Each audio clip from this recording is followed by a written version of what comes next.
Welcome to the Interior Design Podcast. I'm Hayley Roy, a commercial interior designer with a passion for creating beautiful functional spaces. Over the years, I've worked on a variety of projects and I've accumulated a wealth of knowledge, which I'm excited to share with you.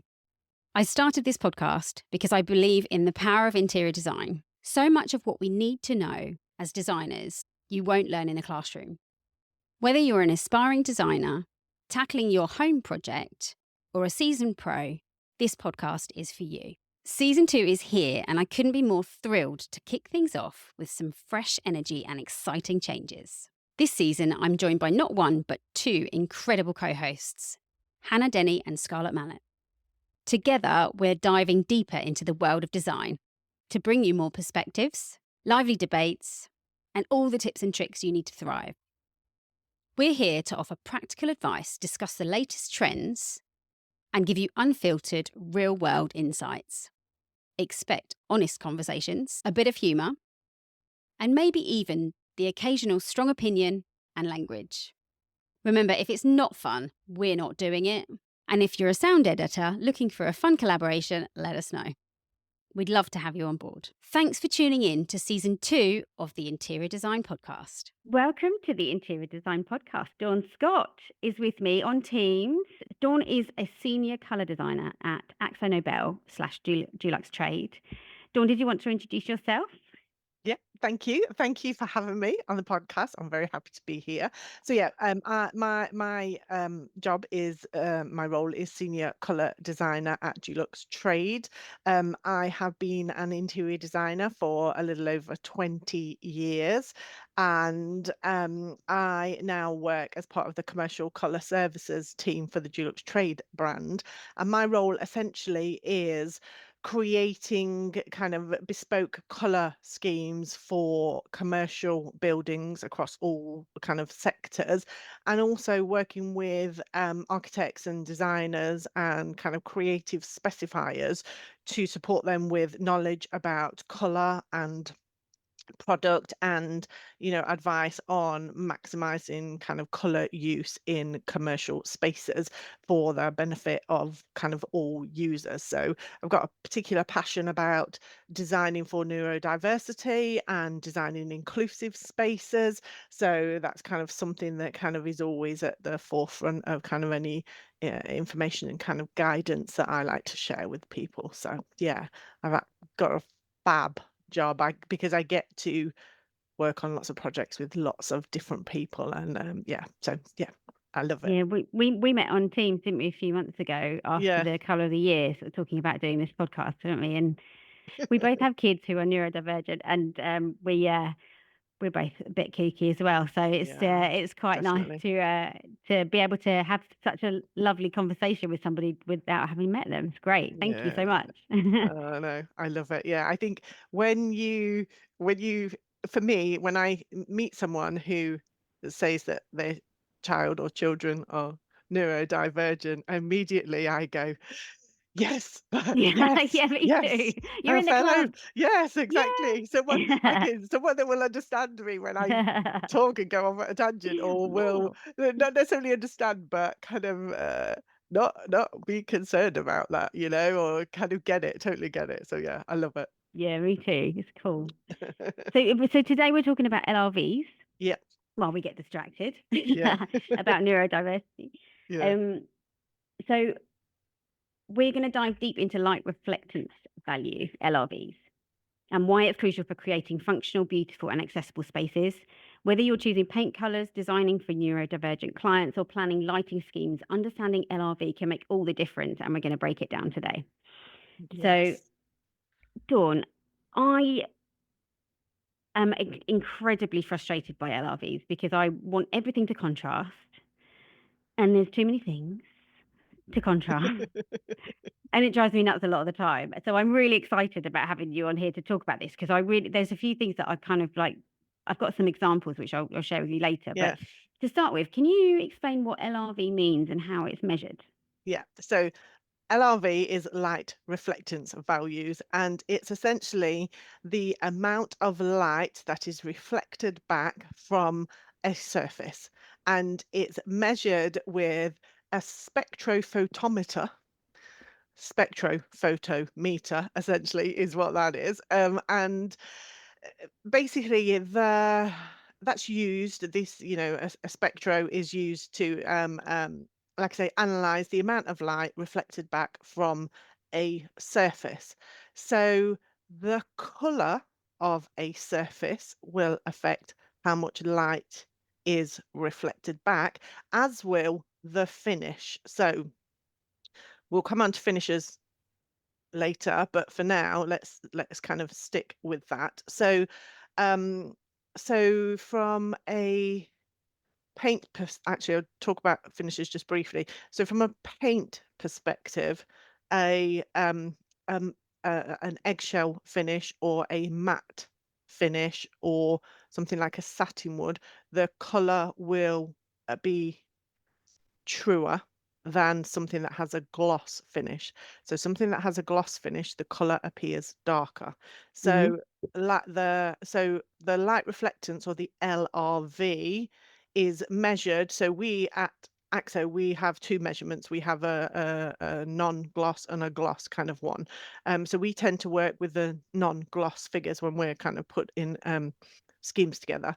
But essentially, that unit of measurement is used for ensuring there are sufficient difference in contrast from adjoining critical surfaces in a space.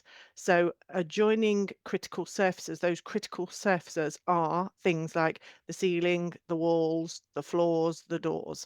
So the guidelines, British Code of Practice BS 8300, is that there should be a minimum difference of 30%. So that's 30 points of light reflectance value between certain critical surfaces.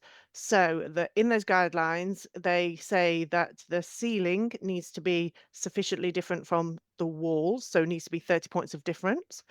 And then what they say in it is that then the architrave and the door as a whole also needs to be 30 points of difference between the wall, and then So the wall. ceiling and walls, Yeah, ceiling and wall architrave needs to be and different. doors. So the architrave and the door as a whole need to be 30 points of difference between the wall and the floor. And And obviously should the then the wall. architrave, sorry, Mm, Diane, should no. the architrave be the same color as the door? So the guidelines say that yes, it can be. However, what I always do from a professional perspective is try to make the architrave contrast with the door as well. Because for me, the door is the moving part. So the architrave, I absolutely think that yes, the architrave you need to identify that as the end of a wall, essentially, with an opening of some kind. But for me, it's the door that moves. So the door needs to have the contrast. So when I do color schemes, I will always try and get that extra level of contrast. However, if you were just doing it to code, you were just doing it to the regulations, the architrave and the door can be the same color. So then you've got four things, though. This is my problem. Well, yeah, but hold on a minute. So then the other thing to just add to that is the skirting. So the skirting, again, the guidelines say that the skirting can be the same color as the wall, because what the important thing is that junction between the floor and the bottom of the wall, because this is primarily about somebody that will have a visual impairment and they need to know where one surface starts and the other one finishes. So the guidelines say that. Again, I will always try and make sure the skirting board contrasts as well. But you're absolutely right. There's all those different surfaces If they've got to there. be 30 points different and there's only 100, you've only Yeah, got but no, three, haven't but you, no. really? So what you can do is, so I always start with the ceiling, because the ceiling is absolutely a critical surface as well.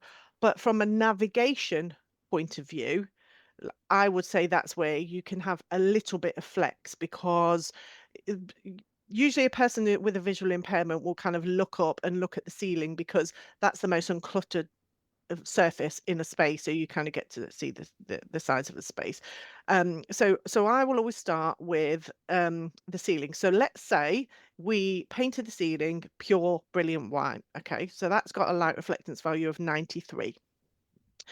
So that means that the walls then need to have a light reflectance value of 63 or lower. So we can go lower, but we shouldn't go any higher than 63.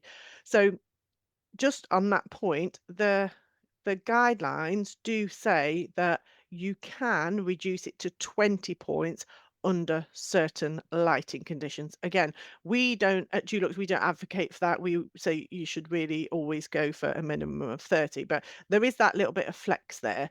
And you need to read the guidelines to get the specifics about the lighting, but there is a bit of flex there. But let's for the purpose of this, we'll stick with 30. So our walls need to be 63. So let's say we find a paint color that has an LRV of 63. This is when I should have a Dulux paint name on the top of my head that is an LRV of Probably got 63. something. Hold on, what I'll do, I'll find a color for you. 1 second. I'll go in and I'll search for LRV 63 and let's see what comes up. Can you actually do that on the Dulux website? Yep. Dulux.co.uk. No, Dulux Trade Paint Expert. It's the Gentle lavender. yeah, there we go. Yeah, so Gentle Lavender has got an LRV of 63. Yeah, so it works. You put the search in, put the LRV in, and it won't bring everyone up, but it'll bring some colours of LRV 63. So you've got 93 on the ceiling because we've got pure brilliant white. We've got Gentle Lavender, LRV 63 on the walls. Okay, so then the next thing we're looking at, and let's go with guidelines for now. So the architrave and the door then now needs to be 30 points different between Gentle Lavender, which is LRV 63. So we can go up 30 points. So we could go to LRV 93. So you could have the door and the architrave white because that's your 30 points. Or you could go down 30 points. So we could go to a colour that's got an LRV of 33. So if you wanted, you could, in theory, just use two colours? For argument's sake, you could do your architrave and your door white, LRV 93, and then if you also did the skirting board white as well, which is LRV 93, that's giving you the break at the bottom of the wall.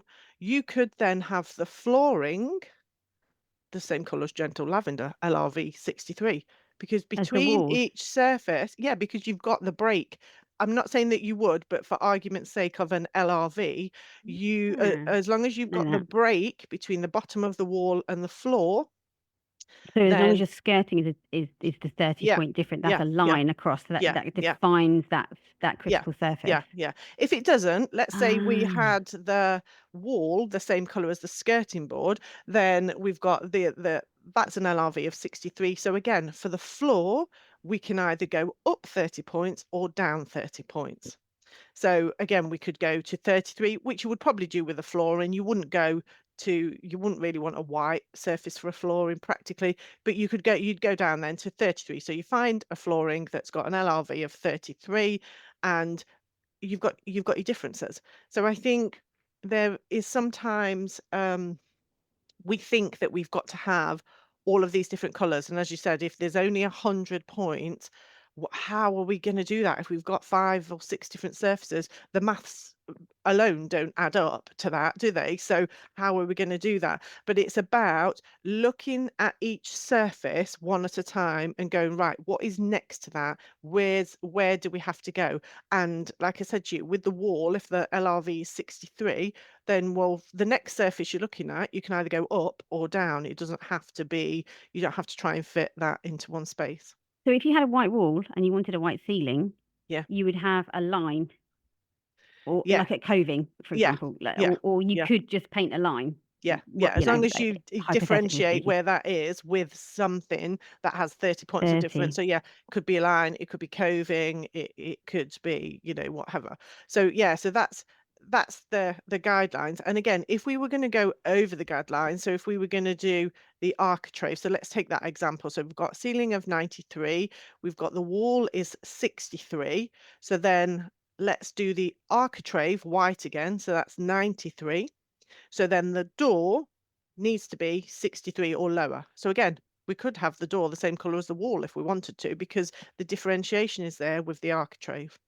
So again, it's about that kind of take each surface one at a time and go, right, what is the next one? Where do we need to go, higher or lower than that? I think there was a game in the 80s that was that higher than 63, lower than 63. So yeah, so I think that's where you get the flexibility. So I think some people don't always think about that because, like you say, they think, oh, it's all got to Yeah, be I've been different. doing Yeah, that for years, and I've been going, okay, right, I'm going to try and do these 3 critical surfaces, because I remember, I think it might have been you. I did a course about LRV a few years ago, and it was kind of I wrote it down in my diary. There's 3 critical surfaces yeah, that are yeah, the most important, and you can have your architrave the same color as the door. yeah, But actually, I've got a massive issue with that. Same reason as you have, because the architrave isn't moving and the door is. yeah, So actually, that's not great. If I was a yeah, visually impaired person, I wouldn't be appreciating yeah, that very much. So, yeah, um, yeah. yeah, you've totally answered my question there. That's brilliant. Like, you just made my life a hell of a lot easier there. Yeah, like I say, I think it's Thank that. It's just you. like higher or lower, and then like you say, if you want to go over the regulations, and exactly that as the door. I mean, the other thing to say about doors and architraves is if it's in a space where you don't want the general public to have access to, so like plant rooms or things like that, then you can paint it the same color as the wall so that it kind of visually disappears. You can do that. It doesn't say you can't do that every door. It's about what we're thinking about is making life easier for people that have a visual impairment to move around public spaces. So, of course, this doesn't apply to kind of residential spaces. However, if you were redesigning or redecorating your grandmother's house and she has dementia, then yeah, absolutely be thinking about this stuff. But if not, again, there's no regulations or guidelines that say you have to do that. But with commercial interiors, that's what you think about. Where do people, the general public, need to navigate, and how can we make that easier? So like I say, plant doors and service room doors and things like that, you can paint that same color as the wall. It doesn't have to have that contrast. So yeah. The other thing to say is then obviously that's just kind of the main critical surfaces, but you then need to think about things like handrails and you know uh, signage and things like that. They all have to have contrast as well. Steps. Yeah, steps, Mm. everything needs to have furniture. If you're designing a care home, then your surfaces all need to be different, but then you need to think about the furniture. So let's say a armchair in a care home, the armchair, if it's got legs on it, you need to make sure that they contrast from the carpet, so that, especially depending on what shape they are, to make sure it's not a trip hazard. But things like making sure the seats and the arms kind of contrast again against the flooring so that somebody can see them easily to sit down. So think about preventing kind of trips and falls and all that sort of stuff as well. Mm. So yeah, so that's when you kind of add to it. But I think again, are we going higher or lower than the surface that we're already looked at? I think with furniture, I really struggle as well, because sometimes you look that way and it will contrast perfectly, but if you look that way, it Yeah, doesn't. So you yeah, have to, like, it's really, like, it's a minefield. I think what you have to do though, and I think I've heard you say this before, is you just have to be mindful. yeah, And there's, as long as you've got those critical surfaces and you've got all of that, like, you can't, it's because there's only 100 points, you can't possibly contrast it that yeah, much. yeah, But like, being mindful about it is gonna, and I love that line, because you put things like piping on furniture that would give it an outline yeah, even. yeah, yeah, absolutely. So Mm. again, I think it's like you say, being mindful of it, thinking, what am I trying to achieve here? I'm trying to achieve a level of contrast that somebody can see this easily to be able to use the space. That's what it's all about, isn't it? We want people to be able to use the spaces intuitively. But it's not just people that are visually impaired, there's some evidence to suggest that even if somebody has an hearing impairment and is signing, that the color contrast supports that as well. For me, though, it's for everyone. Like, we rely heavily on color and color cues so much. A lot of us don't always acknowledge that or appreciate that. So I think from a designer's perspective, it's about thinking about all of those things. Like, how can we make spaces more easier for people to use? How would colour affect somebody signing? How's that? I think What's it's that? just the automatic recognition that if you're using one of your other sensors, basically you're making the sense of sight not have to work so hard so that they can concentrate on their other sensors. So if you can visually in your peripheral vision kind of see contrast of things, it means you don't have to stop what you're doing. So, if you're signing, you need to be kind of looking at someone, either signing or lip reading, you need to be facing. So if you're out of your peripheral vision, you can clearly see the contrast of something as you're walking, then that's going to help you. Yeah, I love that. I love that because I mean, I've got ADHD, so and I haven't actually. Don't think I've said this on the podcast yet. Oh, But I actually really like using disabled toilets because I like having that kind of everything in one place. But also, I when something is really visually clear, my brain's not working overdrive all the time. yeah. So one of my traits as a someone with ADHD is I overthink everything. Mm. So medication definitely helps, but I'm constantly, my brain is constantly whirring. So when I can navigate without having to think, that really helps Yeah. me. It's Yeah. really odd, isn't it? Yeah. I I think can't really that's explain it. yeah, no, I totally get that But because that I'm time exactly the thing really same. resonated then. Sorry, Yeah. I'm talking over No, you. no, I think no, I was just going to say I feel exactly the same. So this kind of leads us actually nicely onto designing and using kind of color for neurodiversity. So the guidelines, British, building regs and British Code of Practice have been based around people with a visual impairment. However, as you just said, it helps other people as well. So if any of our other senses don't, can be kind of our sight sense can be not have to work so hard, then again, it means that we can concentrate on other things, and it helps everybody. I think even if you don't have a visual impairment, then the sensory side of things, the kind of neurodiversity, as you've said, I have a daughter who is diagnosed autistic, and I am undoubtedly neurodivergent. For me, I want to quickly like see where I'm going and what I'm doing. So one of my biggest things that I have a pet hate about is toilet cubicles as well, but around the indicator of whether it's engaged or not, whether somebody's in it or not.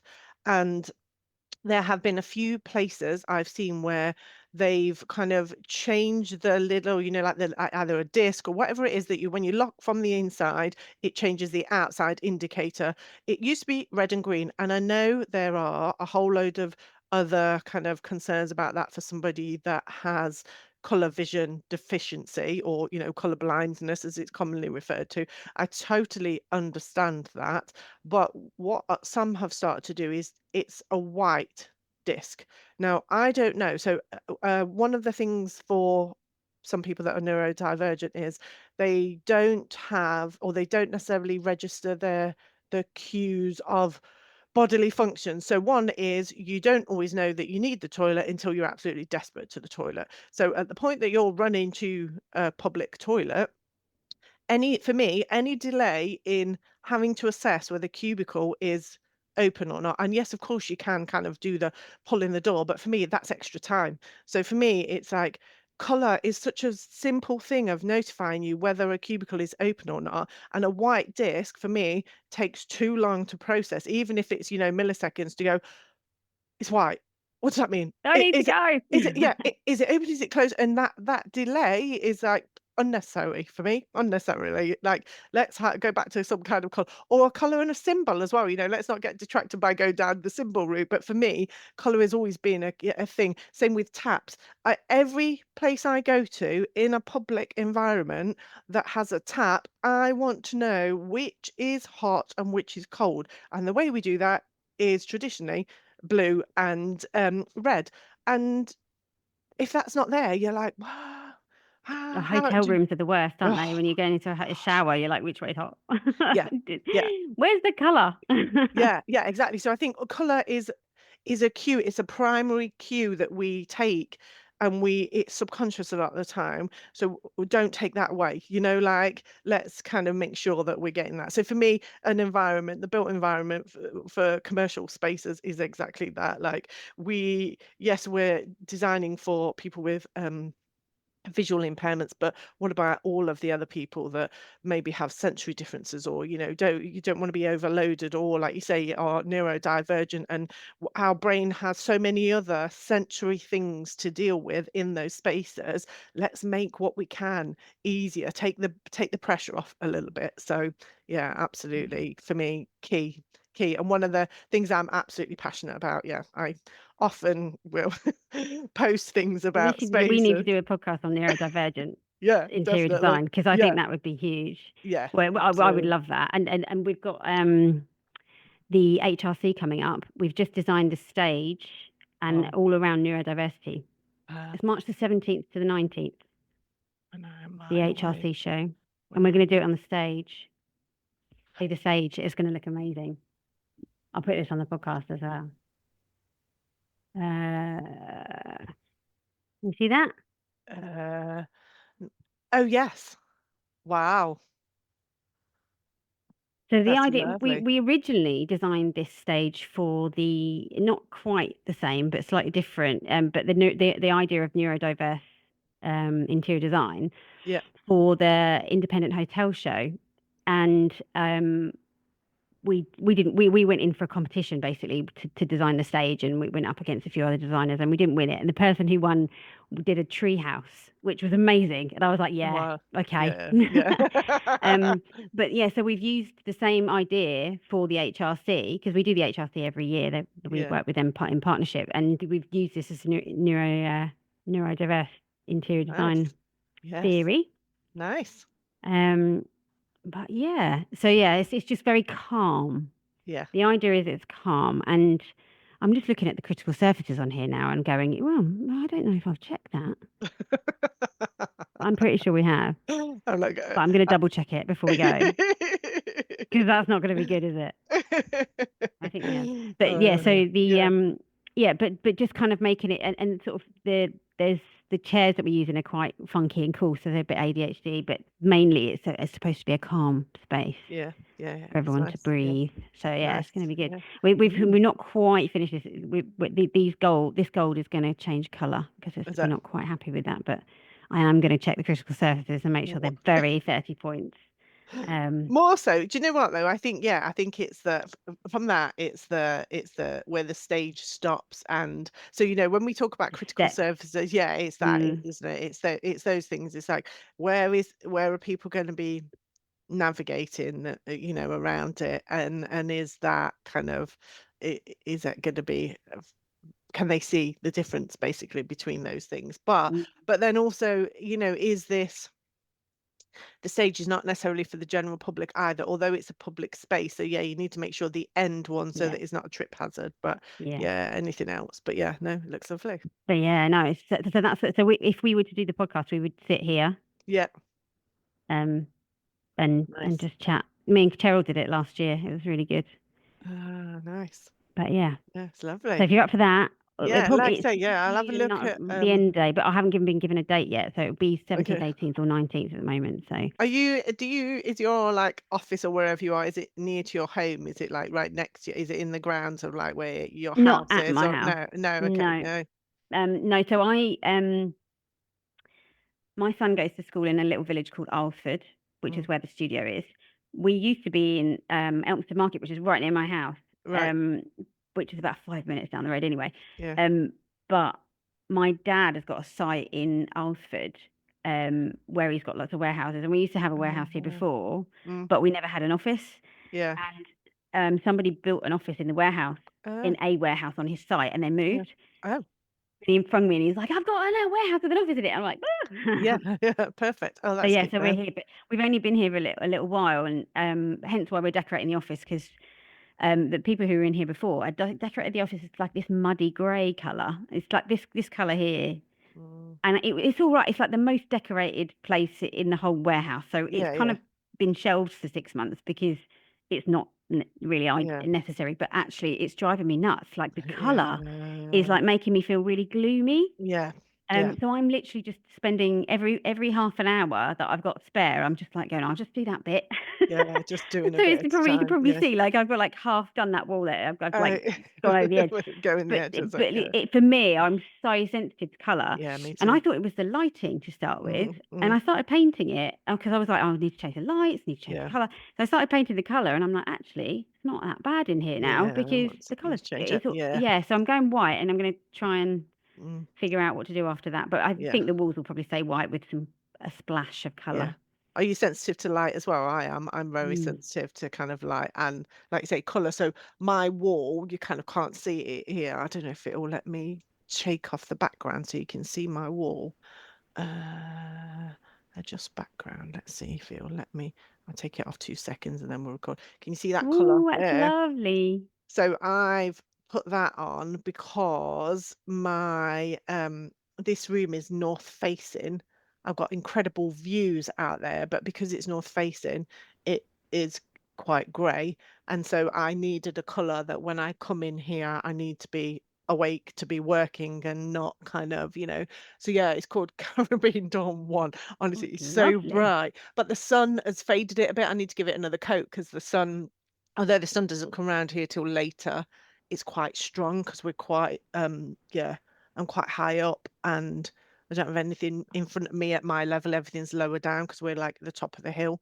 So yeah, so it's like super bright. But so the rest of my house is quite calm, but this is really bright to kind of like wake me up because otherwise I'm just like boring. So yeah, I'm sensitive. I've got We've been lights, having different lights. sort of debates as to what colour to do the office, and the only one we agree on is white.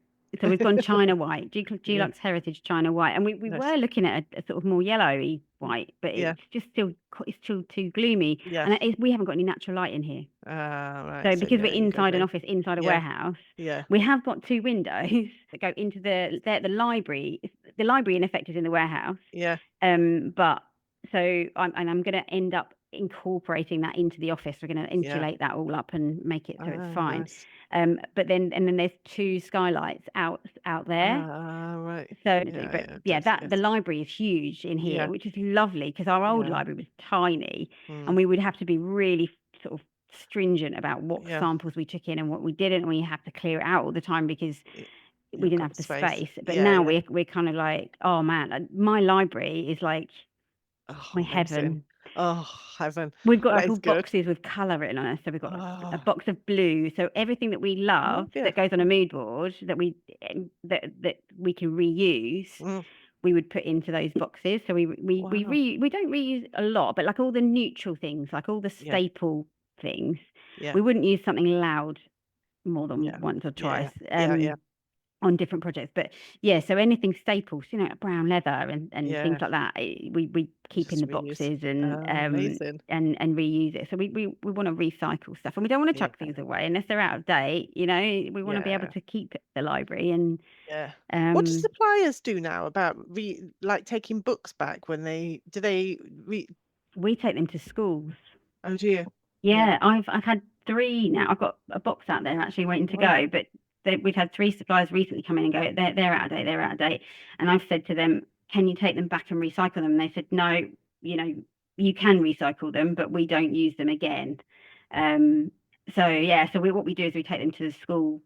Oh, I that's a took good them to my idea. son's school, or Yeah, Scarlett's yeah, yeah, got a yeah. school that she takes hers to, and and then they use them for Wow. crafting and things. So Yeah, no, they that's get good. used. It's getting used then, isn't it? Yeah, because otherwise yeah, I've got a load in my other room that I use because I don't get involved with fabrics much these days, but I had a project last year where I needed to see some. So the suppliers sent me a box of like binders and stuff, and I'm kind of like, I'm gonna message them and go, look, I need you to take these back because I don't have, like, I'm in this little office is my workspace, and I've got them piled up in my bedroom. I'm like, I don't want them in there, they're gonna have to go. What But are they? I'll take them. well, yeah, they're This hoarder in the corner. Live and Panaz. Do Oh, I've you got them use this? already. Yeah. Yeah. So yeah, like I say, we obviously we don't use fabrics at work, so I can't, like, there's no use for them. There's no point me keeping them. I don't have space for them either. Mm. So yeah, I'm gonna talk to them about that. But that's an option. If they don't want them back, I'll be like, right, I'll take them to my niece's school. Then they can they can use them. So yeah, Yeah, cool. for me, like we are such consumers in the world of Mm, where we want to be sustainable as interior designers, and I'm just like I'm trying to do everything to yeah, repurpose things all the yeah, time, and just yeah. if I can help not send things to landfill, I will. Yeah, Yeah. absolutely. So Yeah, many yeah. people throw things away that are worth something. They just go, oh yeah, chuck it in the bin. I haven't got time to recycle it. It's like, nope, just send it to the Yes. warehouse. I'll sort it out. Yeah. No, that's good. That's good. That's definitely good. Yeah, it's very good. So we've talked about what LRV means and how it's measured, how to use LRV in colour selections for walls, ceilings and Yeah. furniture, tips for designing space with high contrast or subtle tonal changes. What does that mean? Oh, let's think. So something that I would say about colour. So we've talked about the LRVs and how important that is, but then there is another aspect to colour, which is the chroma.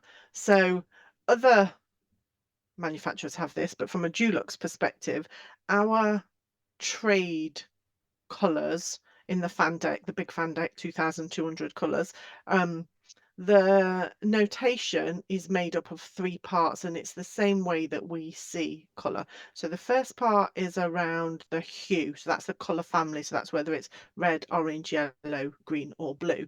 So for example, on a Dulux colour, the first bit might be 30 BB. So that BB means blue. And there are others, so there's GY, green, yellow, GG, green, which means it's true green.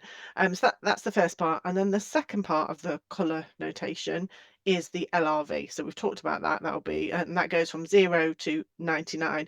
But the highest, the brightest kind of colour we have is pure brilliant white that has an LRV of 93. And then kind of probably our lowest colours probably have an LRV of around 5, which is one of the blacks, undoubtedly. So that's the second part of it. And then the third part of the colour notation is the chroma. So that's how intense the colour is. So how much kind of blackness it might have in it. So that is that goes from 0 to 999. So the higher the number, the more chromatic the colour, the brighter the colour. So not all hues, so not all colour families will go up to that higher end. So yellows will obviously probably have a higher number than like the majority of the blues would go to, for example. But that's another aspect to consider when you're looking at color and color choice, because if you're kind of restricted by the LRVs and you're kind of, so for example, some projects for education, the Department for Education has guidelines that light reflectance values of walls need to be around 50. So let's just take that as a scenario. So let's say we're restricted, the LRV of the walls have to be 50. So obviously there'll be a whole plethora of colours that have an LRV of 50, but then what you can do is you can look at that last part of the colour notation to see how chromatic a colour is. So you can still achieve contrast and kind of tonal variations by playing around with that end part of the color, but still keep a light reflectance value of 50. So it's kind of like a hack, a cheat code, you know, like if you're being told you can only have an LRV of 50, well, that's great. You know, not all colors that have the same LRV are the same. You know, some will be brighter and some will be more muted than others. So I think that's the opportunity to then still create kind of subtle changes, or the kind of change to the mood of a space by utilizing the chroma and looking at that. So if you go for a chroma that's kind of lower, so I don't know, 100 or a couple of hundred or something, then that's obviously going to be more muted. So that's going to have more gray in it and be less kind of pure than a higher number. So I think that's where you can use color, and especially the Dulux Trade fan deck, to tweak the changes in mood and appearance and feeling, and then still get those subtle tonal changes if you need it, without having to revert to using different LRVs if you're restricted with that. So if you were to use, so the chroma, if it goes to from 0 to 999 and 999 is brighter, Yeah. would 0 be something like would 0 be a black? No. So let me get my fan deck out and I'll see if I can get you an example of what I'm talking about. I don't know if it'll show up on here. So let me go to, let's go to yellows for a start. So similar, are they similar? Yeah, okay, let's see if we can use these two. I don't know if you'll see this. Let's try and see. Hold on. I'll describe it as well for our listeners. Yeah. So if anybody has a Dulux Trade fan deck, I'm looking at page 91 and 92. And what I'm going to show is the top two colours. So I'll read it first and then I'll show you, Hayley.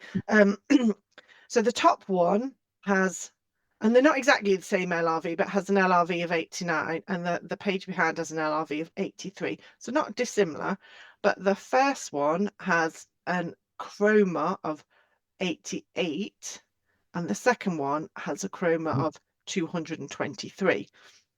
So I don't know, can you see how much brighter that is? So I know in this example the LRV isn't exactly the same, but you can see how much brighter, even on a pale color, how much brighter that is. You're showing on the fan deck, you're showing like a taupe beige color. Yeah, on the left, but it's the lightest version of that. Yeah. And then on the right, it's a yellow. So yellow would be higher in chroma than beige. Yeah. But this one that's kind of there, that's still in the yellow category. Okay, so that's that comes from yellow. It's got a yellow undertone, but because the chroma is less, it's had grey added to it. So that's why it's changed it from an obvious yellow to a kind of, like you say, more kind of taupey sort of colour. So if you've got grey in it, if you've got more black, the more black in it, the lower the chroma. Yeah. So at the very front of the fan deck, I mean, mine is a bit battered because obviously it's well used. It tells you this on the front page there. I'm kind of trying to put it so you can see. We have the color wheel, and then we have the bit that tells you about light reflectance values, and then there's a little bar chart there that tells you about chroma as well. So that you just disappeared. Yeah, if I hold still, you might see it there. Yeah, so it tells you there. So that kind of that's amazing. I've never even noticed that. I'm going to have a look in a minute. Well, the other handy thing that's in there that you might have noticed is the surface finish, the gloss level indicator. So this is like the third page in your fan deck, and what this does is it tells you what different finishes look like. So there'll be matte on there, satin wood, eggshell, and gloss, so that they've all been painted the same color, but you can see how the surface finish changes the appearance of color. So Mm. that's a handy little tool in there in the front of the fan deck as well. Thanks. So yeah, so Amazing. that's kind of, I'm just reading back what your question was about. High contrast, yeah, designing spaces with high contrast or subtle tonal changes. I think if you are aware of how the color is made up, that can help you create those kind of things.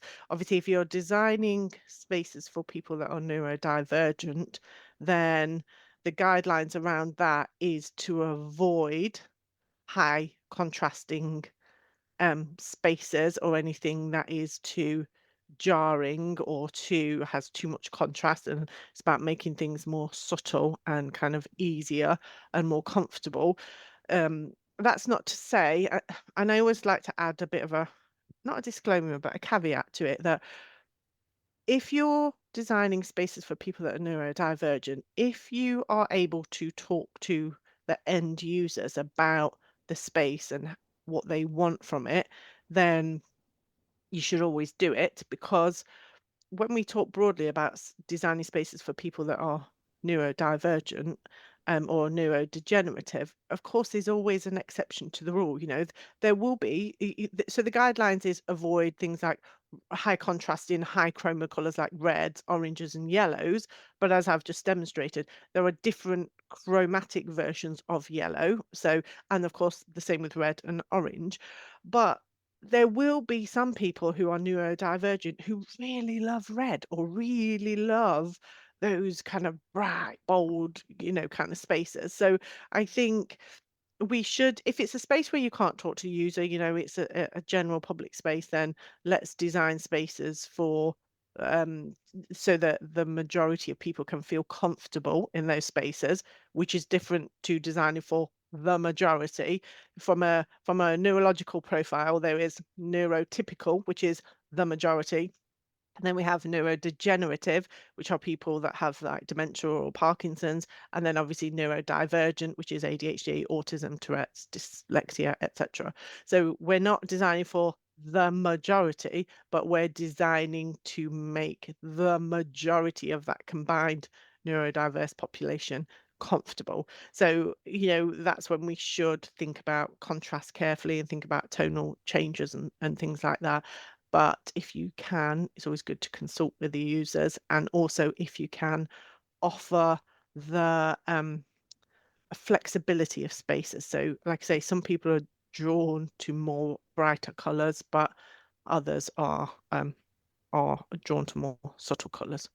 A perfect example actually is my Absolutely. office, isn't it? Like I just said to you, my whole house is more muted colours. So I prefer muted, natural, kind of earthy kind of tones, but that wouldn't work for me in my office, which is why I've got this amazingly bright kind of Caribbean dawn wall, because I need that as well. But naturally, I wouldn't navigate or levitate to that kind of space unless it wasn't for a specific reason. So yeah. We had a podcast. One of the first podcasts that we did was with Karen Holler. Yeah, I I assume you know know her. who she is Yeah, because yeah, Marianne knew her, and she's got the book, the Little Book of Colour, and her yeah, favourite colour is really similar to your wall. yeah, And in the front of the book is the orange, yeah, which is her favourite colour. yeah, So it's a bit more red than what's on your wall. But yeah. yeah, it's quite funny that you're both into colour and you're both kind of drawn to that orange. Yeah.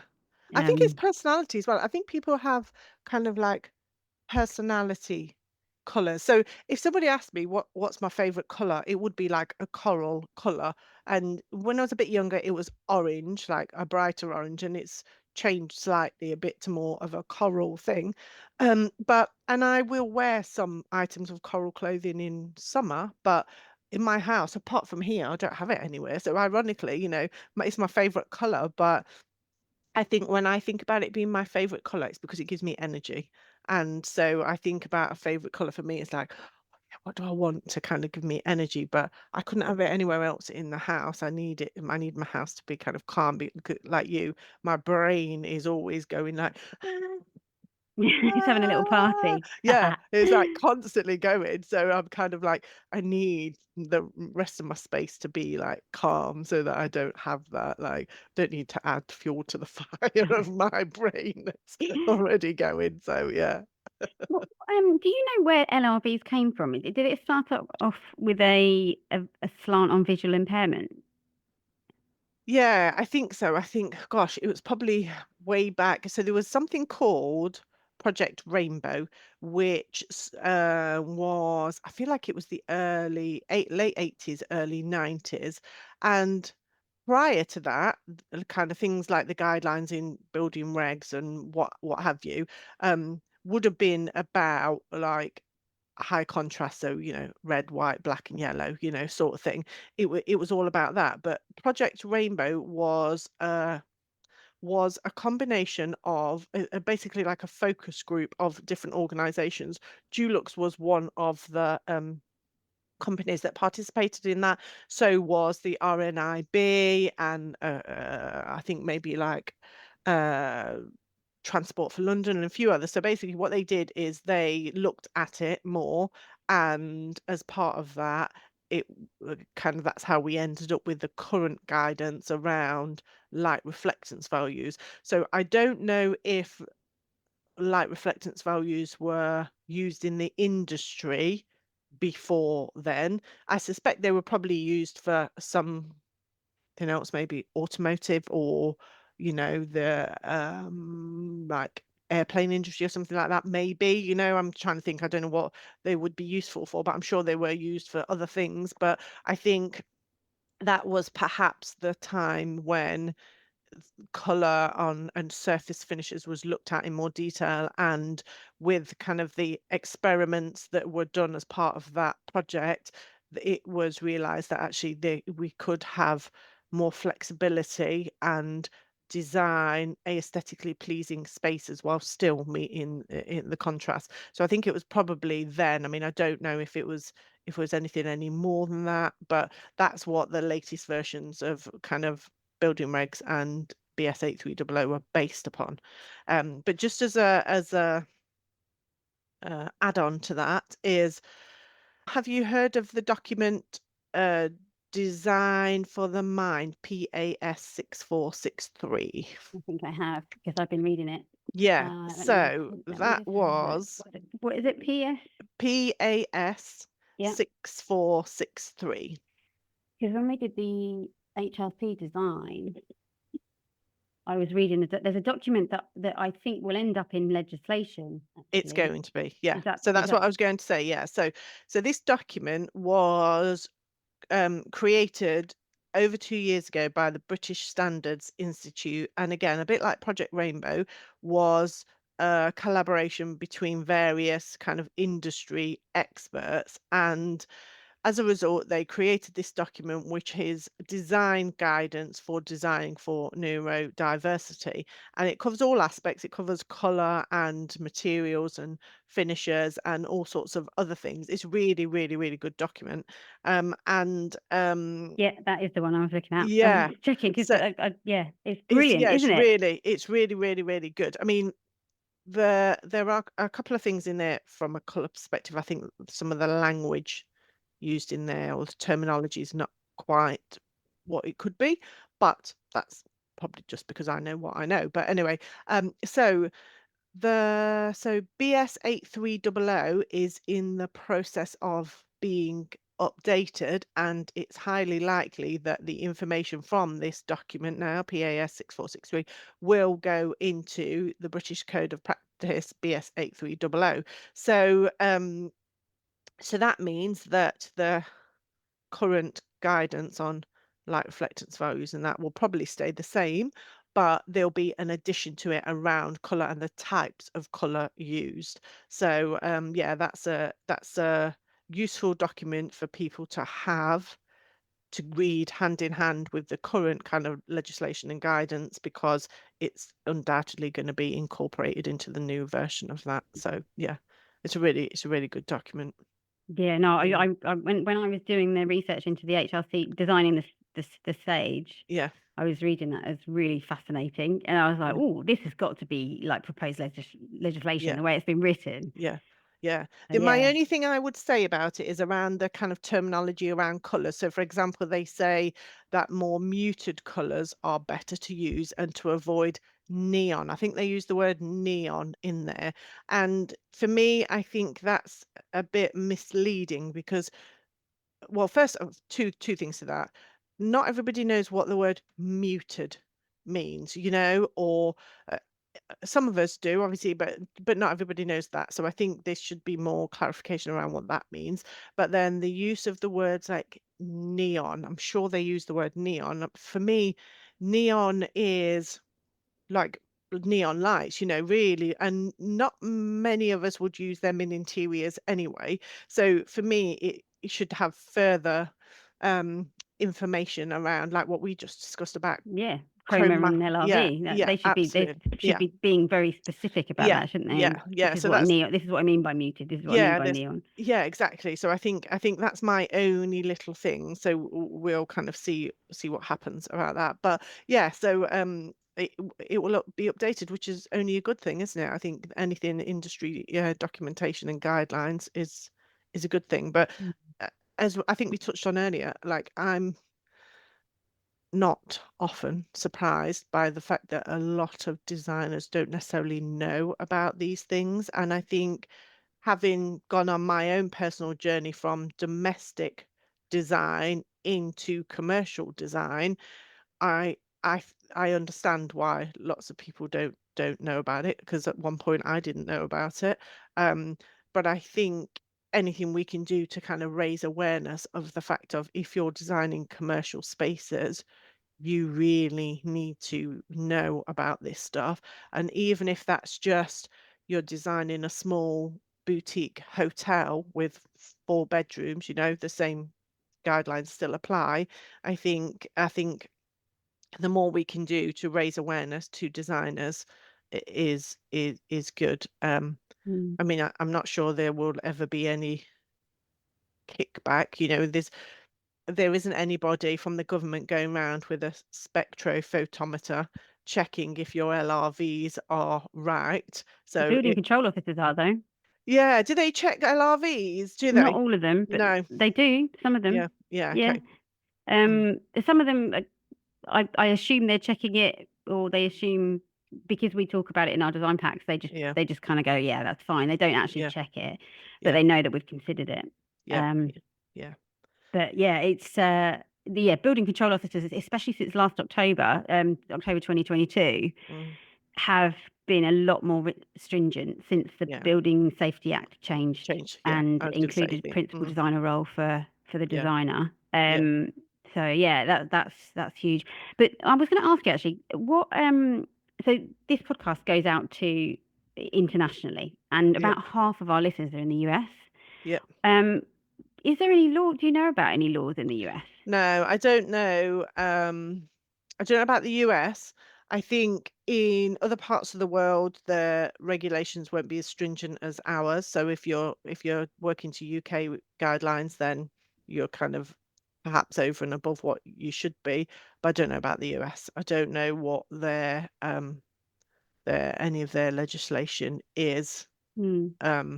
But at all. even if it isn't legislation, if you Yeah, are designing for a commercial space, actually having it, considering this is so yeah, it actually makes a space from an interior design perspective. It actually makes a space feel more finished, yeah, in my opinion.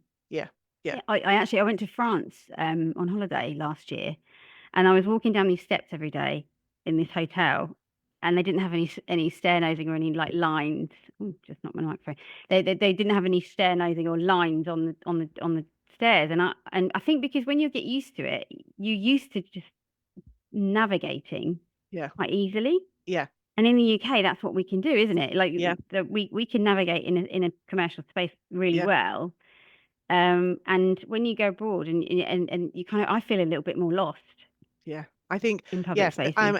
I'm exactly the same. So, like, I went to Mexico last year, not last year, the year before, and the hotel steps. So the lifts were always busy, and we were only on the second floor, so we used to go down the steps. They were black marble steps, and of course, no differentiation between the nosing or anything at all. And so, you'd going up was obviously easier than coming down, but every time we came down, I would moan to my boyfriend about, oh, these flipping steps, like, and I've got a decent visual acuity, oh my gosh, these steps are terrible, and he was like, you said that yesterday. You said that yesterday, because every day, like you, I was just like, oh, but yeah, so, but that's one of When my, when you yeah, know, yeah, my other you can't unknow it, can you? no, It's no, like no. But I think in this country though, so for me, I kind of you kind of go, okay, that's that was Mexico, like that's a different country. But I am surprised by the places I go to in this country that don't have that. So mm, my one of my pet peeves as well is like hotel bedroom design, and kind of how bad most of the ones I've been in are in terms of lighting. And oh, yeah. so they may have, so that's just something to touch on. You can spend a long time getting the color and contrast right of the surface finishes in a space, but if the lighting is not the best it can be, that can completely destroy your scheme. So I think if you're a designer and you're designing a space, and I don't know, maybe working with a light, if you're working with a lighting designer, the lighting should be okay Fine. anyway. But yeah, Mm. but that is absolutely a consideration. So yeah, the lighting for me in hotel bedrooms and hotel bathrooms is in most cases atrocious. Mm. But yeah, so I think in this country we still have that. And also I think we still in some spaces, so healthcare like NHS trusts, some hospitals, for example, you go in and they've attempted to do color and contrast, but the colors that have chosen are really,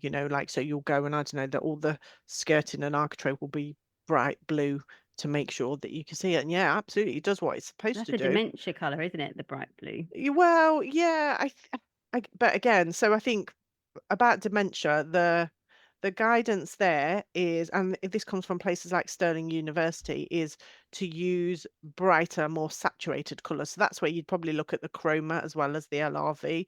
So it doesn't say that there are any colours you should avoid for designing for dementia.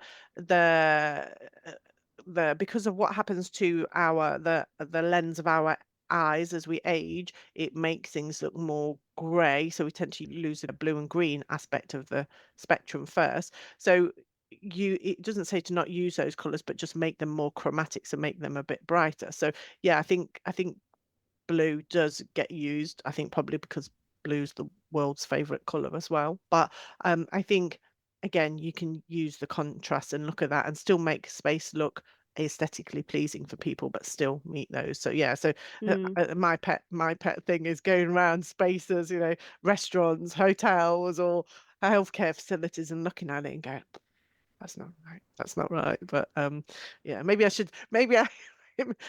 should start doing that on social media, like Yeah. videos of all these places and Shame them.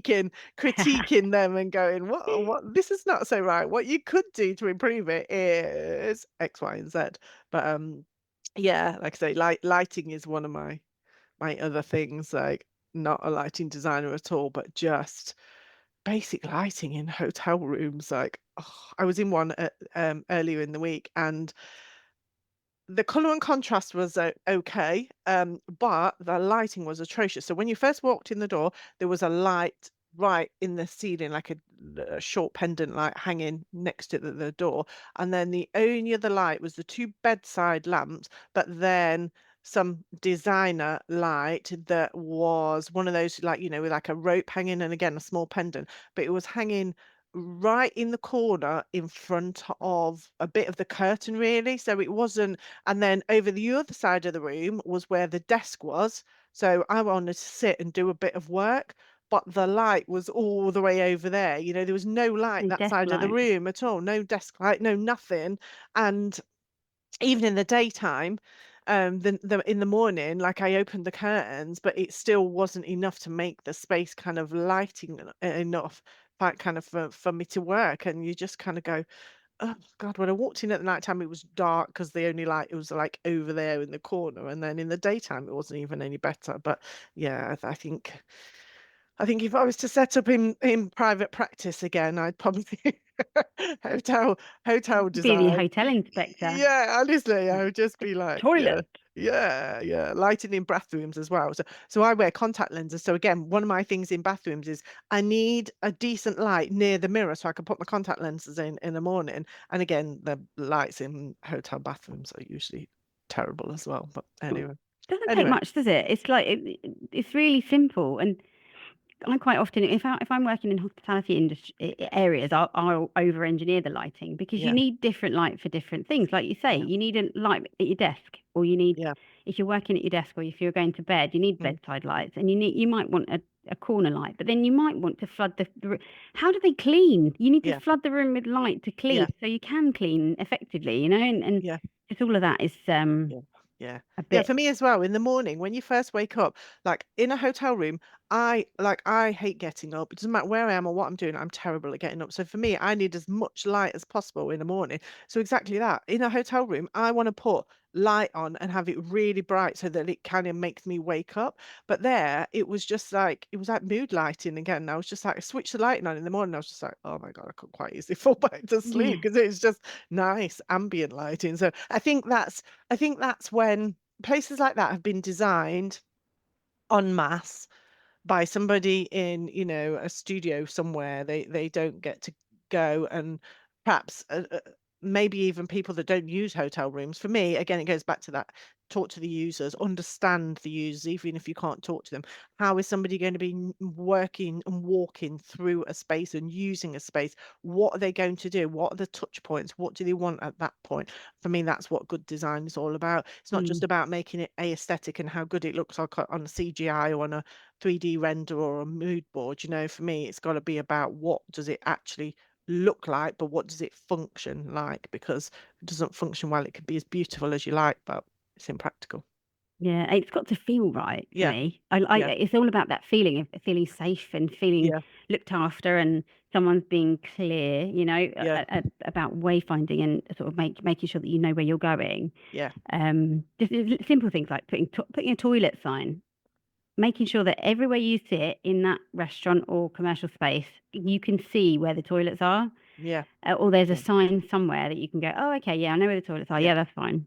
yeah, yeah. And I Um, think, yeah, and then making it easy to follow as well, because the but I think that's also exteriors as well, it's not interior. So, I go to Exeter quite a lot, and the signs for the toilets all seem to point into the ether and not actually point you to the, so they've got all of the posts and all the signs saying toilets, but then it'll say go that way. So you walk down and then I mean, thankfully my boyfriend knows where they are, but if I get confused every time I go there, and I'm like, but where are we going? Because the arrow said that way. And he's like, well, no, it's a little bit more that way. We're going that way. And, you get to the next junction, whatever that is. And I'm like, well, he's not telling me now where I need to go. And he's like, oh, no, I know where we go. We go that way. And I'm like, but the sign is not. I need another sign there I that need explicitly reassurance. tells me, yeah, that I'm going to the right way. So, yeah, yeah, I think, yeah, all of that. The absolutely navigation and wayfinding. And for Mm. me as well, color, that's where color comes in as a massive part of that. So, yeah. Yeah, no, me too. Yeah, I would say thinking about LRVs for other surfaces. So obviously, as a paint manufacturer, we make sure you know what the LRV is of all of our colours. If you're designing commercial spaces, any manufacturers and suppliers you use should tell you what the LRV is. Some flooring manufacturers will do it to the decimal point. So, at AXO, we say LRV 50. They might say 49.7 or whatever. For me, round it up. That's the obvious thing there. But if you have a surface that you don't know the LRV of something that's already in a space, you can use something like the Dulux Visualizer app. So we have two Dulux apps. We have two visualizer apps. One is aimed at homeowners and the other one is aimed at specifiers. So it'll be the Dulux Trade Visualizer app. And in it is a color picker tool. So you can do it live and from a photo, but what you can do is you can kind of put that over, and you kind of have a little like crosshair that you can move around, and it will tell you the nearest Dulux paint color to it. So you can use something like that as a tool to kind of get the rough idea of an LRV of something else. So like I said, if you're designing a care home, the odds are the furniture's been in there a long time, and you might not be replacing that. So you can use something like that to establish an approximate LRV, so that you can then adjust your scheme around it. So Yeah. Anyway, amazing. lovely to talk to you as well, You as too. always. We Thank shall you definitely so, catch so up at much some for all the point. lovely content. All right. Thank I you, shall Dawn. speak to you soon. Take Take care. See care. you. Bye. Bye.